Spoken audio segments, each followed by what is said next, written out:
Voilà, donc qu'on le fasse ou qu'on le fasse pas, il est mondial le Shabbat. Donc c'est quoi ce concept-là qui est inventé? D'abord il faut savoir que Grand-Rabbin Varen Goldstein a tiré cette idée d'un passage que l'on retrouve dans le Talmud qui dit que si le peuple d'Israël se rassemblait et respectait 2 Shabbats d'affilée, eh bien le Mashiach serait à nos portes.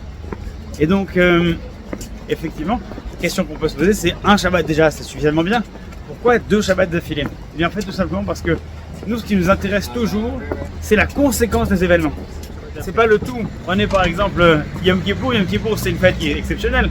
Mais la question est de savoir qu'est-ce qui se passe le lendemain. Est-ce que le lendemain ça a changé quelque chose? Si le lendemain de Yom Kippour les gens changent, on peut dire que Yom Kippour a porté ses fruits.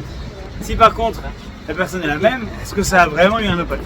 Donc là l'idée du Shabbat mondial c'est de se dire de donner suffisamment le goût aux gens de pouvoir le faire au moins une fois pour que le Shabbat d'après ils le fassent eux-mêmes tout seuls et qu'ils y prennent goût. Parce que ça change la vie. Mais il est évident que dans un monde qui est de plus en plus connecté, que la nécessité de pouvoir couper avec l'actualité, en particulier avec cette actualité, devient indispensable. D'ailleurs, indépendamment du Shabbat, si vous êtes connecté sur BFM H24, à part si c'est pour regarder une vidéo de la grande synagogue qui organise des prières, en dehors de ça, ça ne sert à rien de regarder ces chaînes d'information en continu.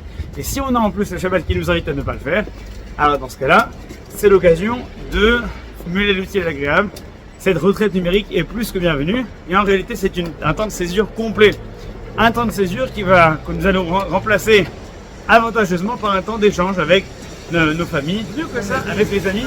Si vous voulez organiser ce Shabbat-là, en plus un temps pour inviter les copains à la maison et ça, se faire des petites ambiances, c'est l'occasion. Ou alors, vous savez quoi, on n'a qu'à faire ça. Vous venez tous à Tilsit et on organise un temps d'ambiance sympathique. Comme avec la famille, si vous venez, on organise, on s'amène des petits jeux, un loup-garou par exemple, terce-lieu, on prend un Monopoly ou un Juggle Speed et on s'organise une petite ambiance familiale avec tous ceux qui viennent. On fait un truc comme ça, après le repas, une après-midi jeu, un petit débat sur Israël avec des personnes compétentes, et après donc Mincha, Souda Shlichit, Avid, la folie ensemble. Donc si on peut en même temps avoir un temps convivial et en même temps familial et en même temps de Shabbat, là on est le next plus ultra du Shabbat qualitatif.